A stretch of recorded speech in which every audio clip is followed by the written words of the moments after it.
Porque a loucura de Deus é mais sábia do que os homens, e a fraqueza de Deus é mais forte do que os homens. Irmãos, primeiro ponto aqui é que, independente da nossa origem, o chamado a todos nós, a toda a raça humana, é: creiam em Jesus Cristo. Creiam que esse que veio e morreu na cruz e ressuscitou ao terceiro dia e apareceu a muitas testemunhas, que essas testemunhas deram suas vidas para que essa mensagem continuasse sendo propagada, e muitos foram morrendo, e muitos foram propagando essa mensagem, e anos depois, ela chegou até nós hoje. O chamado para nós é o mesmo que para os apóstolos: creiam em Jesus Cristo.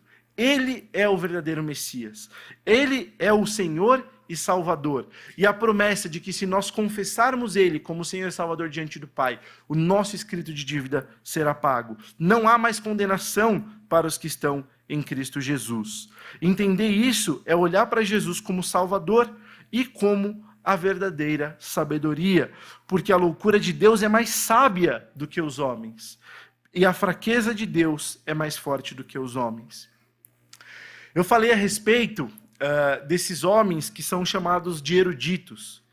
E muitos, eu fico extremamente irritado quando eu ouço: não, Caio Fábio é um cara muito inteligente, Ed René é um cara muito pautado de conhecimento, e fulano de tal é muito sábio, e fulano de tal fala muito bem. O Senhor rejeita a sabedoria desses homens. O Senhor aniquila a inteligência humana. E eu estou citando esses homens porque eu ouço isso com bastante frequência, e o ponto aqui é que a fraqueza de Deus, aquilo que é considerado fraqueza para esses homens, o Cristo que morreu e ressuscitou, literalmente, no espaço e no tempo, na história, a fraqueza de Deus é mais forte do que a força desses homens. E a loucura de Deus, isso que eles chamam de loucura, é mais sábia do que a sabedoria desses homens. Então, quando a gente olha para essa mensagem, a gente vê como Deus rejeita e por que ele rejeita esse conhecimento. Lá em Provérbios, capítulo 9, versículo 10, um texto muito conhecido que diz: o temor do Senhor é o princípio da sabedoria, e o conhecimento do santo é a prudência.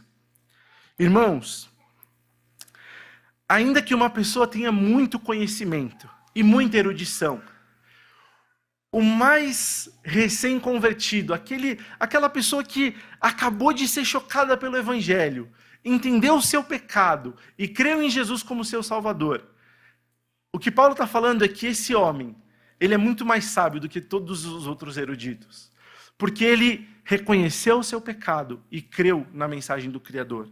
Ele creu no Deus encarnado que veio, morreu, padeceu, ressuscitou e fez isso para pagar o nosso escrito de dívida. O próprio Jesus é o Deus encarnado. O próprio Jesus é a sabedoria de Deus a nós. E nós cremos em Deus, reconhecemos a Deus como Criador e Jesus como nosso Senhor e Salvador. Esse é o princípio da sabedoria. É ali que habita o princípio da sabedoria.